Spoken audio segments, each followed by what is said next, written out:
Who wrote the theme song to Country Calendar? Is it a Kiwi, it's called The Hillbilly Kid. We need to look it up. Theme song, Country Calendar.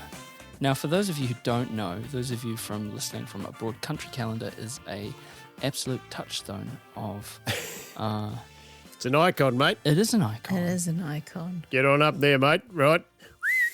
That was It's a a pretty true terrible whistle. I can't insight. wolf whistle, dog whistle, whatever it is.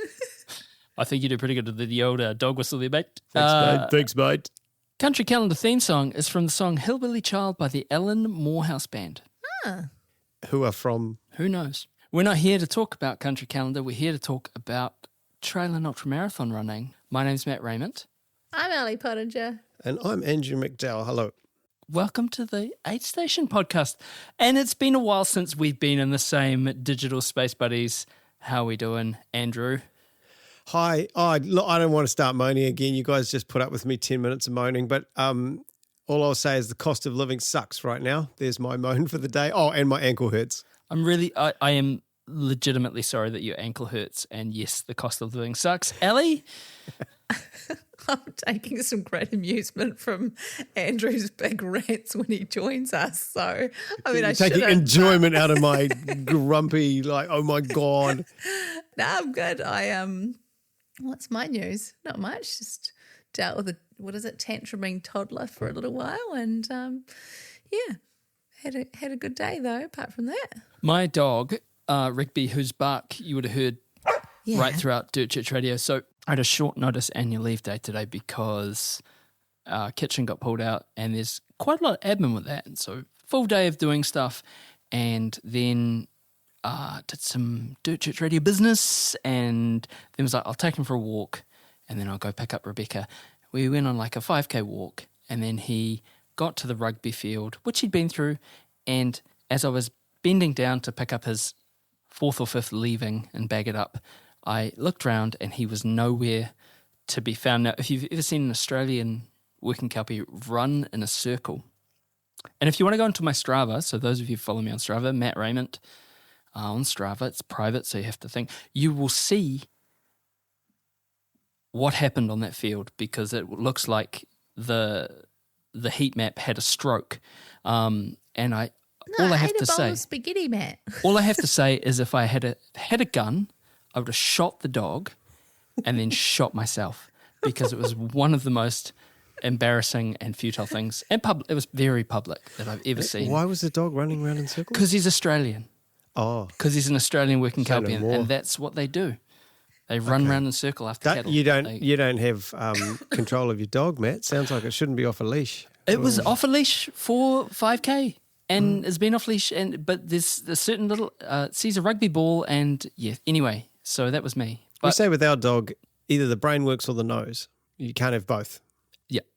I think it was it was an atavistic takeover there, maybe an amygdala hijack. But yeah, if I'd had a gun, I would have shot the dog and shot myself. We might get some complaints. So no, I'm not. Yes. I'm glad you don't have a gun, Matt. Unless if you're up for it. It's your email address. We don't get it. He was a very bad boy, but that was my day. Bloody hell. No, leave it in. May as well, mate. Oh, God. Matt did not shoot his dog or himself. No, of course not. But it was so embarrassing and futile because have you ever tried to catch an Australian Working Kelpie that's running maybe 5-6 feet away from you in a circle? You can't do it. It took 3 adults, 2 additional dogs, and a small child to get this thing under control. And the moral of the story is I shouldn't have pets.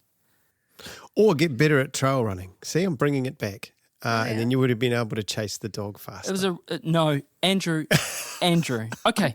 I'm trying to I draw a circle here. $100 that you could not catch my dog. I'm sure I can. Actually, I bet anyone, Sam Harvey, Phil Gore, you'd be out there for 2 days running around circles. You can't catch a puppy, let alone a fully grown dog. Have you seen a puppy run? You can't catch a puppy. No. You can't catch a dog. This is terribly middle class of us. But moving on to trail running, we each have a question that we're going to ask the other two. So who would like to go first? Trail running is an Olympic sport. What do you reckon? I have my hand up first. Oh, sorry, I didn't realise. Matt in the corner. It was a classroom, sorry. No, I've really thought about this, and I think I'm here for it. Okay. I think you'd need something relatively spicy, like a 50 mile. I don't think it would work over the 50-kilometer distance. Because it'd just be some dude in Speedos running it in 2 hours, and it would be boring.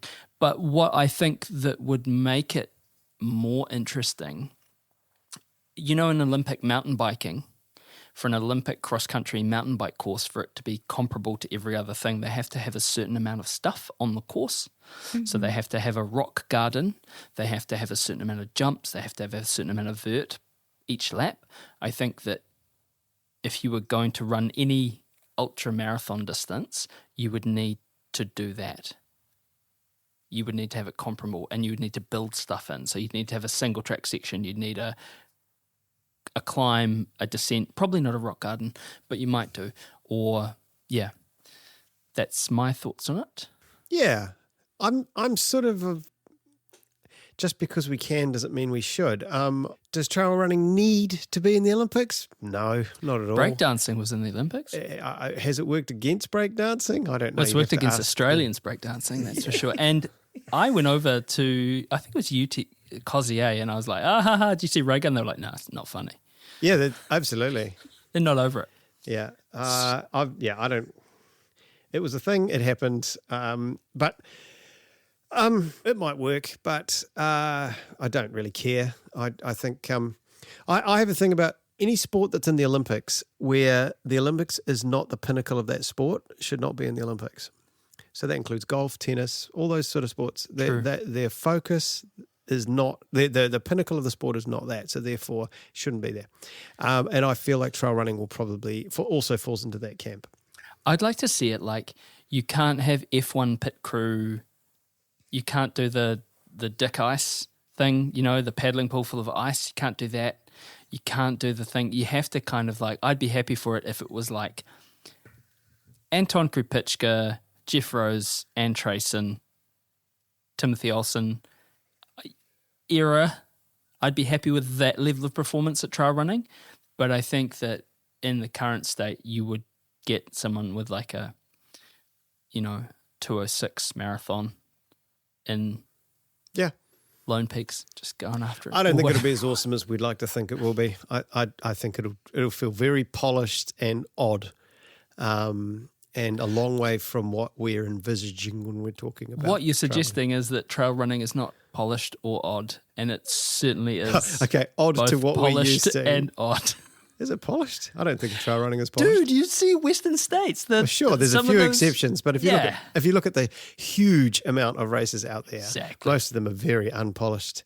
In fact, just head on over briefly to the ultramarathon page on Reddit and hear about some race reports of some disorganized races, and you'll be horrified at what's out there. I'm not saying that's a good thing. Like, I'm just saying that most races are not UTMB polish sort of vibe, and I'm okay with that. Or if you have a caveat that you actually have to get all the unpolished people to run the Olympic event, so like the marshal may send you the wrong way, like that should be factored in. Really capture the vibe, and you run out of water at the aid stations. Yes, exactly. Mandatory diarrhea. Okay. All of those things. It's just, 80K, for the top guys, they're just going to absolutely blitz it. I don't think it's going to, for it to really be a spectacle, well, at least for it to be really difficult, it's got to be a 100-mile race, and they're never going to have a 100-mile race at the Olympics. It's too far. It's too long, right? People will not tune in, shall we say. Or you just start a backyard at the start. Like at the opening ceremony, you start a backyard. Oh, God, not a backyard. No, but I love the idea of, I don't know, the 20 or 30 best 100-mile runners in the world doing a 100-mile race on a 10K loop course or whatever. That's okay. Ugh. Okay. Well, yeah, because you can only set up cameras and mark. Like, how I'm here for that as well. You know how hardcore Olympics are, right? Like every single bit of like the mountain biking course and stuff is covered in railings and advertising. The whole course is marked within an inch of its life. So you can't have that over 100 miles. It's just totally impractical. So it'd have to be a loop course. Even if it's 80K, it's going to be a loop course. You can't just send off people off into the wilderness in the Olympics. That is not going to fly. So it will be very controlled, and there'll be cameras everywhere. They'll have to cover every inch of the course because that's what Olympic cameras do. So on a practical level, it will be a small looped course, no matter how long it is. Do you want to watch that? No? In which case, don't have it at the Olympics. There you go. Oh, see, my take on it was like, how cool would it be to see people frolicking through fields in foreign countries and absolutely dreaming. It's not going to happen. Not going to happen. They'll ruin it. No. People will cheat. It's never going to happen. They'll ruin it. But it would be amazing. But that's why we don't need it. We've already got those races. We don't need the Olympics.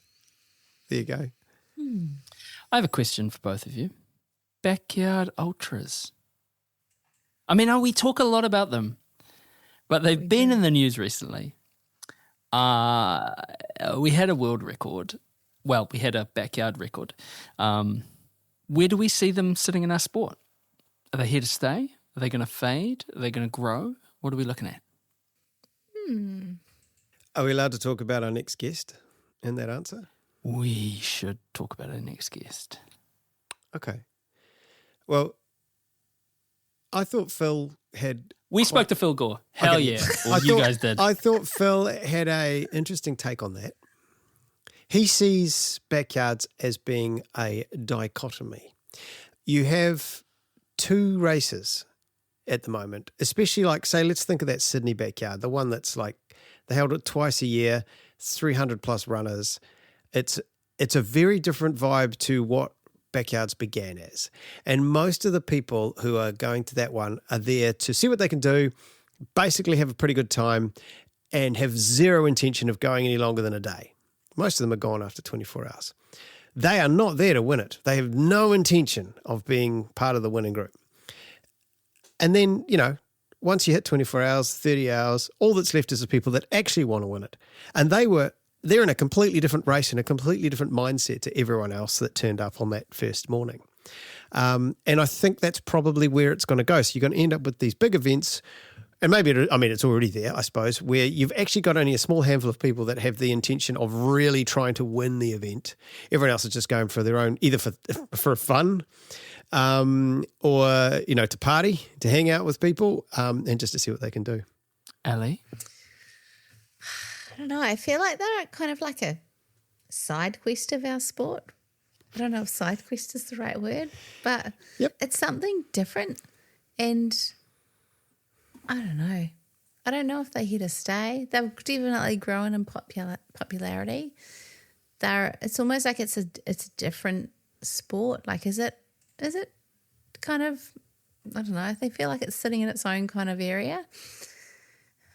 It'll be interesting to see, like, will people just get bored with it, like these just go forever, or will they just be like, this is an interesting kind of ground to learn a bit more, to try different things out? I'm not sure. Someone will die. Because it's inevitable that someone will have an event at a backyard. And it'll it's inevitable. But people die. That's my point, doing Andrew. all sorts of things. That's my point. But my point is also, I wonder, will be the rank and file, or will that be the fact that you're going, you've got to, what is the world record, 119 laps now, and you're going to push beyond that, and what happens, and the metabolic stuff or what have you. And I want to see where sort of what happens with that. The other thing is, the thing that I do like about backyards, I think if they're set up nicely and if they are warm and inclusive and safe spaces, I like that.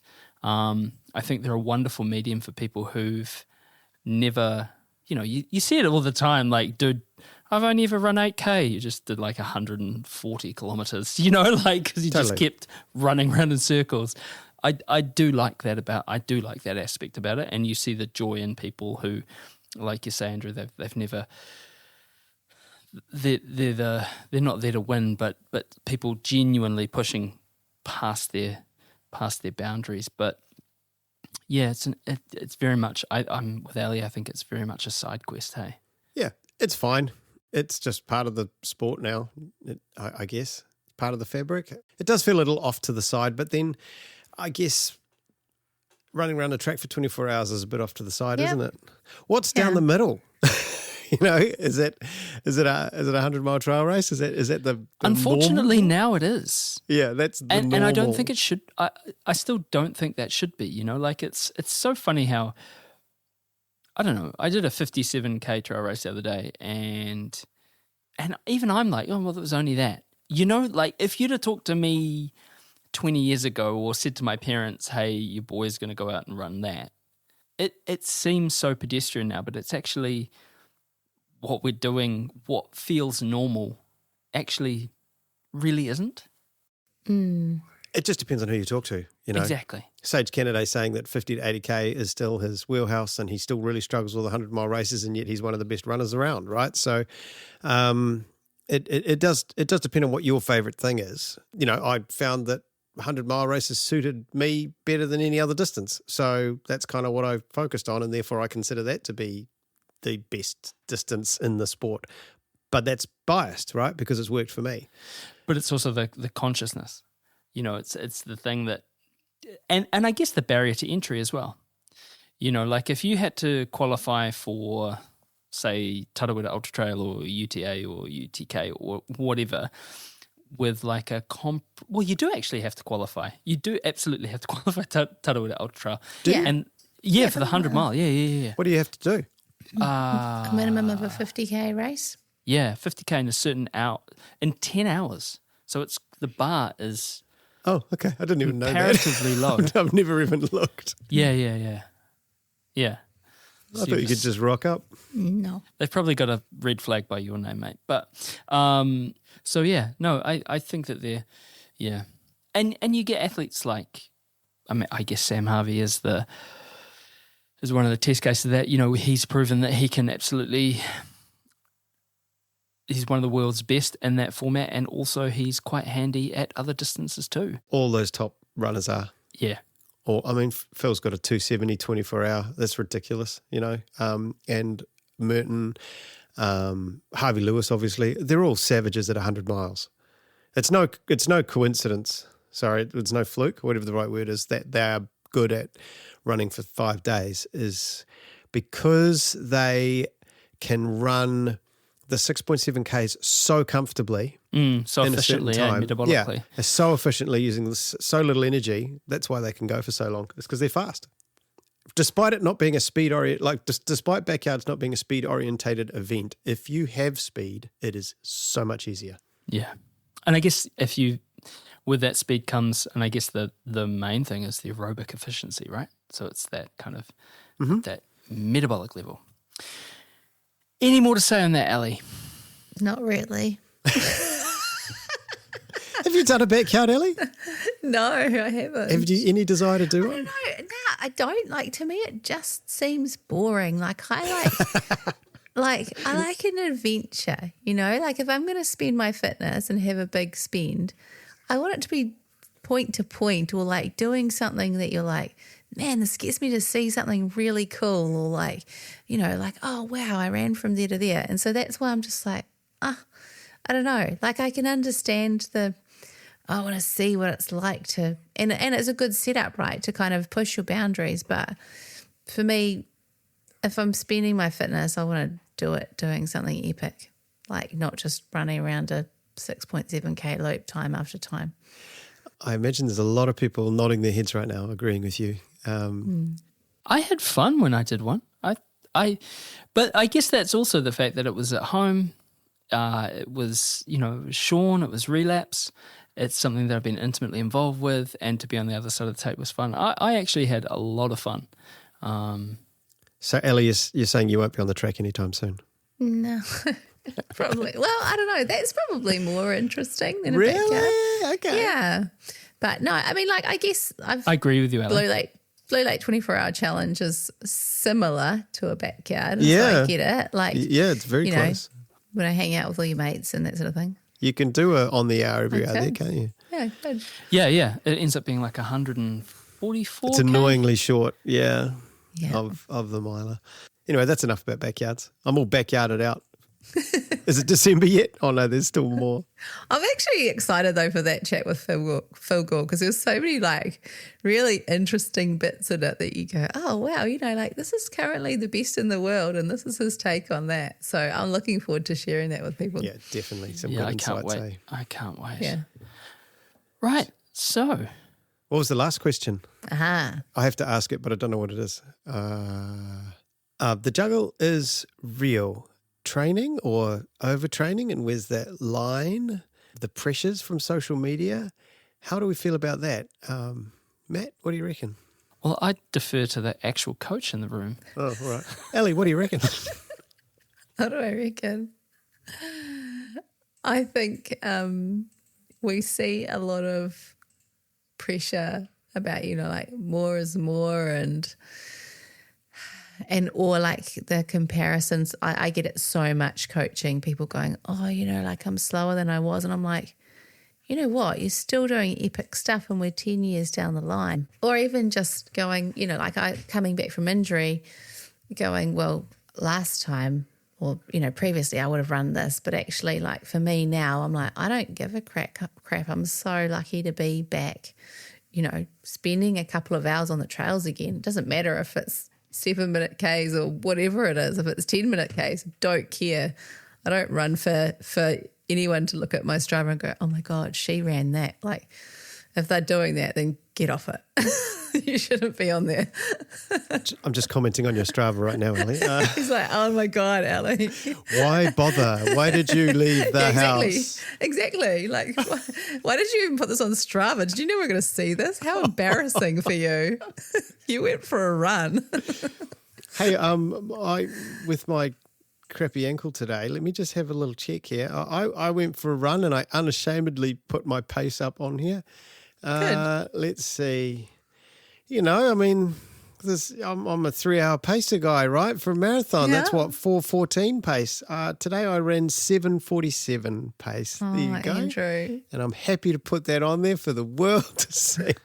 Yeah, I chuck all my stuff up now. Like, Who my cares? My Strava's locked down, so it's private. You have to $25 for a requested thing to be answered. But In your dreams, mate. hey, I've got $75. But I chuck all my stuff up there. And yeah, I went for a run with Harry and Jono yesterday. So it was an impromptu thing.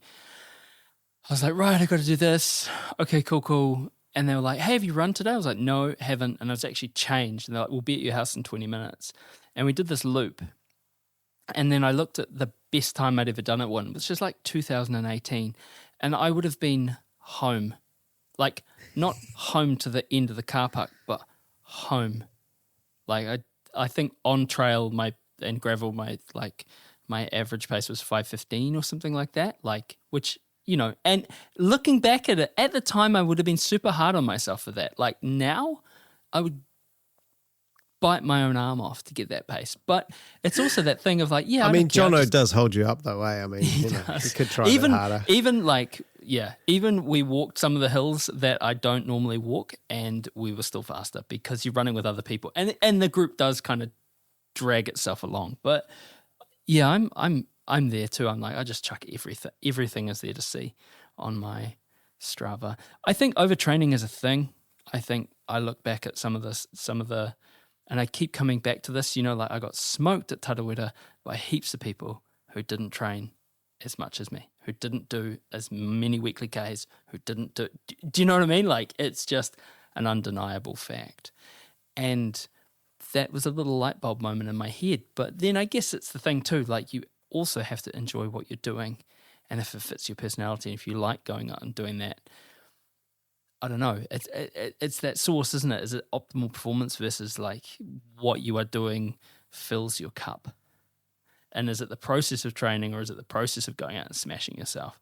But I do think, I don't know. I do think just talking shit on social media is pretty played out, and sort of holding people to account and saying, like you're holding yourself back if you don't meet X parameter or Y parameter, like is pretty played. I think it also depends on your personality. Like if you can take it and you can actually use it as just a bit of a laugh or whatever. I get given quite a reasonable amount of shit on Strava, and I'm here for it. Like, I don't mind at all. I'm not talking about Strava. I'm talking about other forms of social media. If you're kind of dragging people down to big yourself up, I'm not here with that. And I kind of lump them all in one thing. It's all social media. Stravagram. And it does come back to, we were talking about off mic, like how I said I wish you guys could follow me around for a day and see, do you know what I mean? It would be really cool for all of us and everyone else to find like what we do in our day-to-day life and how kind of everyone's really adept at something. And that might be running, or running might be just the thing that you do to kind of stop yourself crying in the shower, or whatever it is. You know what I mean? Or maybe you do go for a run and then you still have a cry in the shower, or whatever it is. It's it's an interesting time, but running's amazing therapy until you get injured. You know. Well, running isn't therapy, and that's the thing.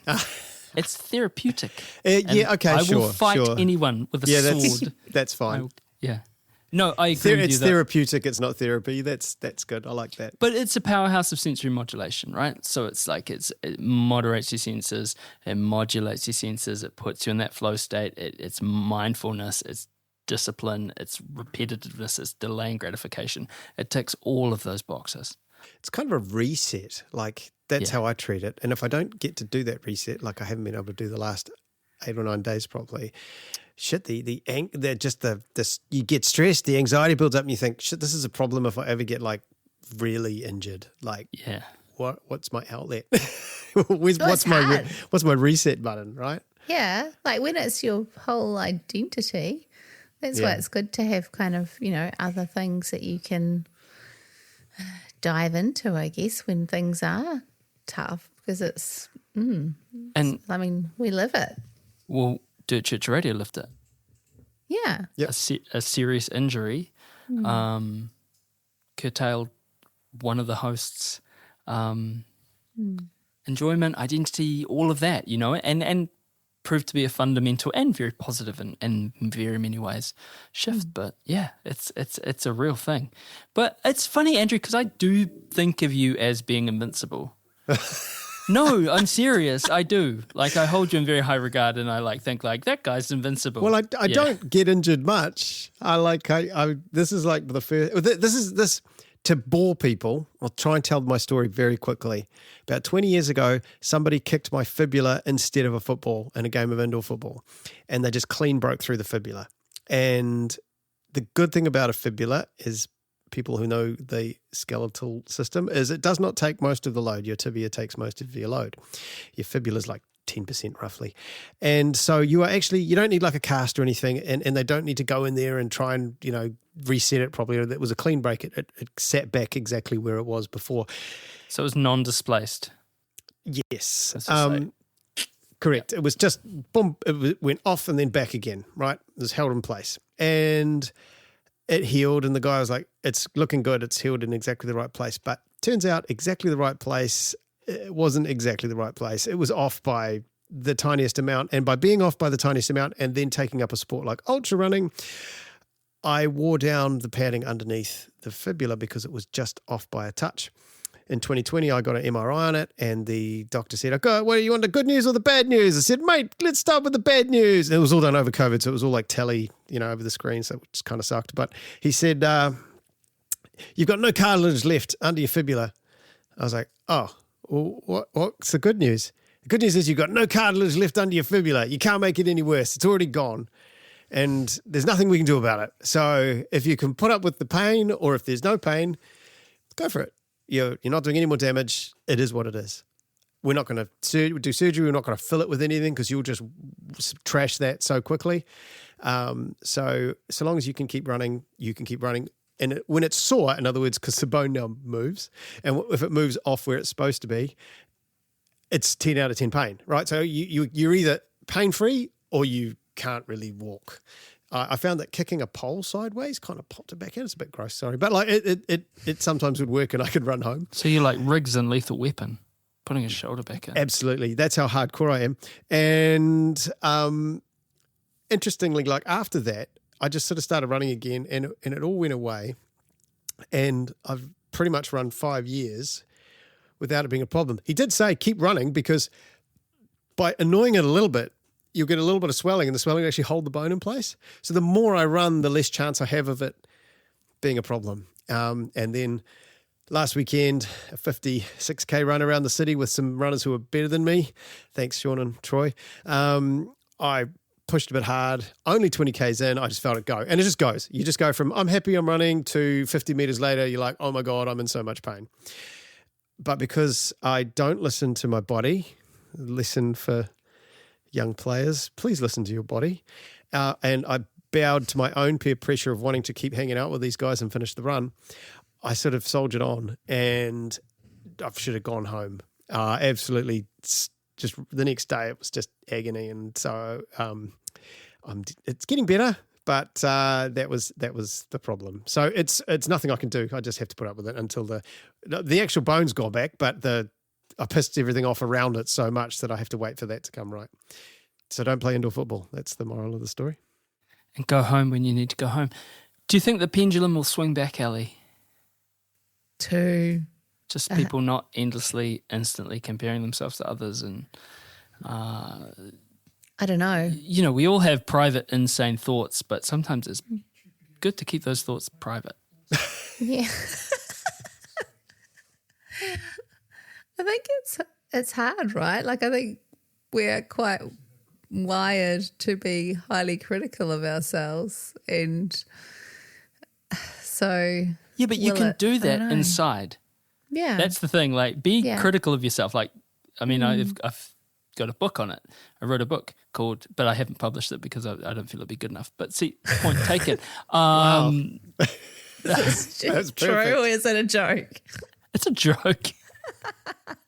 But the point I'm making is, that's the thing, isn't it? Like, we all kind of have these thoughts, and I think, it's pretty useful evolutionary, like striving to do better or kind of, but I don't know if we should always share those with others. The flip side of that is also sharing like holding others to account on the internet. I don't know. I think the best thing you can do, if you see someone posting stuff that just makes you a little bit, triggers you a little bit, makes you a bit grumpy, or whatever they're doing is annoying, you just go to the little 3 dots and hit unfollow, and all your troubles will go away. It's so good, eh? It's so good. Are you an unfollower, Ali? Or do you stay the course? I don't know. I know, like, some people, it's a little bit like being a bystander to a train crash, and you kind of like, it's you don't want to see it, but you're curious about what kind of current carnage there is. Yeah. So I'd tend to, that's a long description. Generally unfollow, but maybe I might have a little look every now and then if there's something particularly inflammatory. There's plenty of that in the ultra running or the trail running space at the moment. There's plenty of inflammatory comments. I guess for me, with my coaching hat on, and I always think, like, I want people to be happy and enjoy their running, and they've got, like I said to you guys, like, for me, I've got so much on my plate. Like, running should be my happy place. I don't need to have anybody else dragging me down about it. Just go out, do what you can, have fun, take pictures. Definitely take pictures. Don't get too caught up on everything, because it's just running. It's like you do it because for your health and enjoyment and social connections and connections to the land. And you should strive. And you should speak to God sometimes. But the thing is, that the point that I was making, that first thing, like the run that I did with Harry and Jono, right? Like the 5:15 run. Was I happy? No. Was I happy with that with Jono and Harry? I was glad, not to be like Ralph Waldo Emerson. I was glad to the point of fear. I was so happy. And we got passed by this kid. He was a teenager. We were walking up to we were just chatting, having a little walk, and this guy shouts out behind us, "Come on, guys, don't stop now." Ha ha ha. And he ran past us, and I shouted out to him in a fit of pique, "We've forgotten more about running than you know." If it was anyone's child, it wasn't me, it was Jono. He was pretty fast though. It was pretty good. Like, it was good to see It was good to see the future's in safe hands. I've been massacred out there while doing full pace. Like I've been like caning it, and then some just studs have just gone flying past me like I'm standing still. That's not a great feeling. Yeah, yeah. It's okay when you're chilling out, you know. But Michael Voss and those boys. Yeah, out exactly. There just The savages, demolishing. the John O'Jacksons rock up and run 320 pace past you. Which is there's no hiding. Never ideal. Anyway, have we answered all the questions of the universe? So backyards. Okay, cool. Olympics. Okay, cool. Nah, not really. Well, if that's your thing, I would actually say, can we have mandatory? I'm more in the kind of circling back to that. I am more in the mandatory, like if you could make it like every sketchy ultra run out there and mandate that stuff. So, like you said, one aid station, no water. One aid station, food poisoning in the communal jelly beans. One aid station, no dick ice, no paddling pools full of ice. I mean, Ellie wants it to be running through the meadows all by yourself. So she kind of wants to have a cake and eat it too. I don't Basically know. a tourism advert. That's what I want. Yeah. With running. I don't. I want a backyard that starts outside the stadium and just runs the whole way, the whole length of the games. That's kind of like Burning Man. Isn't there a massive like 100K race or mile race at Burning Man while the festival's going? People are just running around the outside. Yeah, Christian Stockwell did it. Did he? Yeah. Huh. Never really talked about it, but it looked Have pretty to fun. ask him what he thought. Okay. So no. See, I don't think it's going to happen. And what was the other one? Oh, yeah, social media. Try not to worry about it, but it's a thing. Yep. And if for nothing else, it should be fun. So it should be either type 1, type 2, or type 3, which I learned was a thing today. Fun. So, And then remember type 4, wasn't what's there? type 4? It was like type 1 is fun at the time and fun afterwards. Type 2 is not fun at the time but fun afterwards. Type 3 is not fun at the time and not fun afterwards. And then type 4 is fun at the... Fun for you, but not for anyone else. So Andrew said jet skiing. Yeah, jet skiing is fun for you and not for anyone else. Just get a bunch of jet skiing haters who have made it this far. They won't have made it this far because they would have run out of petrol while making lots of noise and hurting all the dolphins. I told you guys I found a dolphin skull under my house, eh? Yes. Yeah, it's still in my But back I don't garden. think you've told the listeners.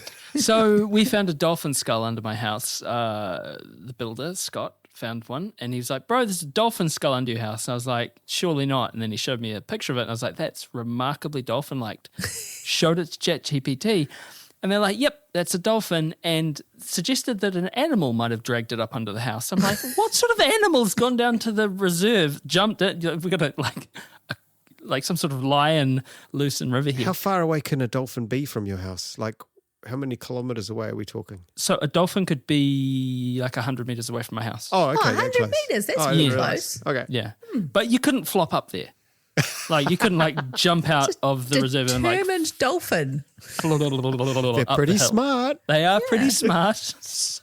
But yeah, no, 100 metres from my house, Okay. there could be dolphins. But turns out my brother-in-law was a commercial fisherman, and his story is they pulled up the skeleton. His story is they pulled up the skeleton I don't believe on a that. long line. Jury's out, but Jerry's a nice guy. That's a convenient story. That's a convenient story. It was dead when we found it. I mean, it certainly would have been. But there's a dolphin skull under my house and it's still in my back garden and I don't know what to do with it and it's kind of freaking me out. So any suggestions, send them in to dirtchurchradio@gmail.com, and that is it for the Aid Station this week. I'm Matt Raymond. I'm Ellie Pottinger. And I'm Andrew McDowell. And please stay tuned next week when we bring you Ali and Andrew's interview with the world bestriding Phil Gore.